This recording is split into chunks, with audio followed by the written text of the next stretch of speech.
আসসালামু আলাইকুম, সুফিয়া রান্নাঘরে আপনাদের সবাইকে স্বাগতম। আপুদের জন্য আমি আজ একটা ভিডিও নিয়ে আসছি। খুবই গুরুত্বপূর্ণ একটা জিনিস আমি আজকে ক্লিন করে আপনাদেরকে দেখিয়ে দেব। আমি একটা রেমেডি তৈরি করছি, ভিডিও শেষে রেমেডিটা বলে দেব আপনাদেরকে। প্লিজ ভিডিওটা স্কিপ করবেন না, পুরোটা দেখবেন। আপুরা অনেক কাজে আসবে আমার এই ভিডিওটা আপনাদের জন্য। আমি রেমেডিটা পুরো চুলাতে লাগিয়ে দিতেছি এভাবে চামচের সাহায্যে। আপনারা রেমেডিটা এভাবে লাগিয়ে দেবেন। রেমেডিটা একদিকে লাগাবেন, অন্যদিকে দেখবেন রেজাল্টটা পেয়ে যাবেন। আর 3-4 মাস হলো আমরা বাসা পাল্টাই এখানে নতুন বাসাতে আসছিলাম, তো সময়ের অভাবে গ্যাসটা পরিষ্কার করতে পারিনি, মুছামুছি করে রাখছি, একবারে যে পরিষ্কার করা এটা করি নাই।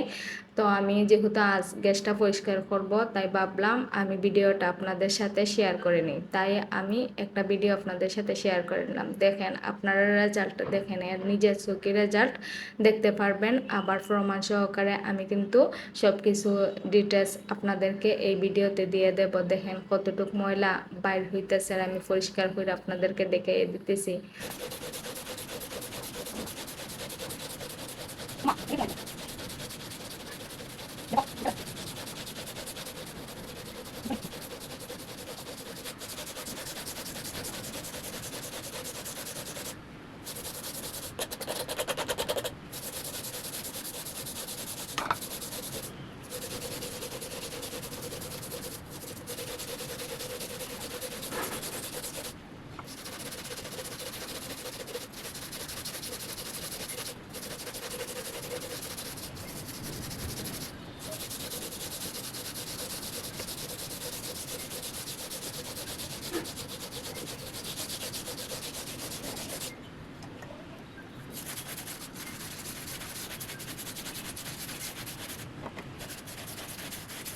এভাবে তার জালি দিয়ে এই রেমেডিটার উপরে ঘষতে থাকবেন, দেখবেন কতটা ময়লা বের হয়ে আসতেছে। আর আপনারা তো প্রমাণ সহকারে দেখতেছেনই আমি ঘষতেছি, আর কতটা ময়লা ঘষার সাথে সাথে বের হয়ে আসতেছে। লোহার চুলা কিন্তু এভাবেই পরিষ্কার করে নিতে পারবেন। পরিষ্কার জিনিস কিন্তু সব কিছুতে ভালো লাগে, আর আমরা কিন্তু প্রতিনিয়ত এটা প্রয়োজন আমাদের।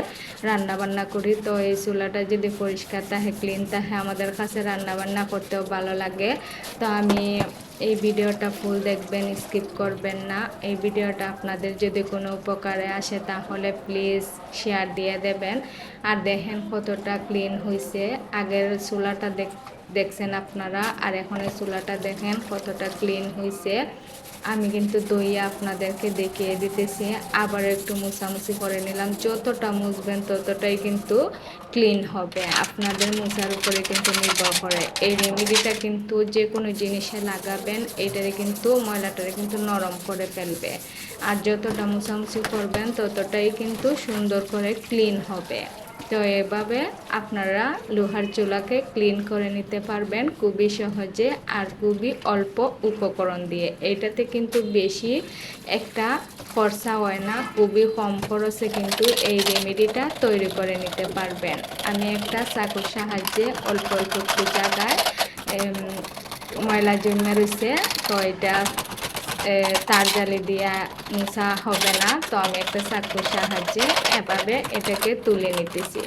আপনারা এভাবে একটা চাকুর সাহায্যে ময়লা জমাট বেঁধে থাকলে এটাকে তুলে নেবেন। ময়লাটা কিন্তু চাকু দিয়ে দিলেই উঠে যাবে, নরম হয়ে গেছে ময়লা। তো আবারও আমি এভাবে মুছে নিলাম। তো আপনাদের সাথে ভিডিওটা শেয়ার করলাম। কিরম লাগলো, ভালো লাগলে কমেন্ট করেন, লাইক করেন।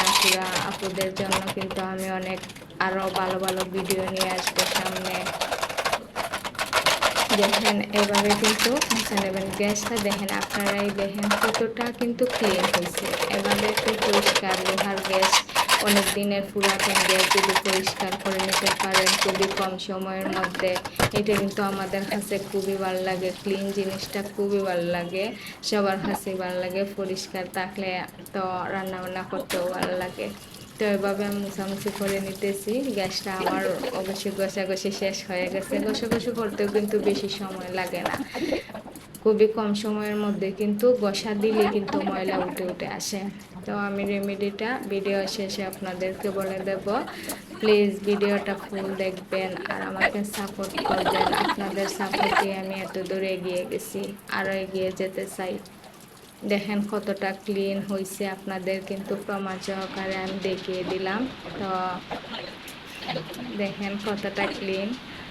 আর যে গ্যাসের যে একটা চুলার যে আগে যে একটা লোহা ছিল সেটা কিন্তু এই রেমেডিটা তৈরি করতে পান খাওয়ার চুন লাগছে। চুনের পরিমাণটা আপনারা যে জায়গাত লাগাবেন যতটুক মনে বুঝবেন ততটুকুই পরিমাণ দিবেন, এটার কোনো পরিমাণ নাই। আর কাপড় ধোয়ার সার্ফ এক্সেল পাউডারটা দিয়ে দেবেন। আপনারা যে কোনো ব্র্যান্ডের পাউডার নিতে পারবেন। তো আমার কাছে সার্ফ এক্সেল ব্র্যান্ডের পাউডারটাই ভালো মনে হয়, খাস করে তাড়াতাড়ি। একটু পানি দিয়ে দেবেন, দিয়ে এভাবে একটা রেমেডি তৈরি করে নেবেন। রেমেডিটা কিন্তু আমি একটা চামচ দিয়ে তৈরি করে নিতেছি, আপনাদেরকে দেখিয়ে দেব কতটা ঘনত্ব রেমেডিটা রেখে দেবেন। আসসালামু আলাইকুম, সবাই ভালো থাকবেন, আমার জন্য দোয়া করবেন। আসো যারা আমার নতুন নতুন ভিডিও পেতে চান তারা আমার চ্যানেলটা সাবস্ক্রাইব করবেন, লাইক কমেন্ট করবেন, পাশে থাকবেন। আল্লাহ হাফেজ।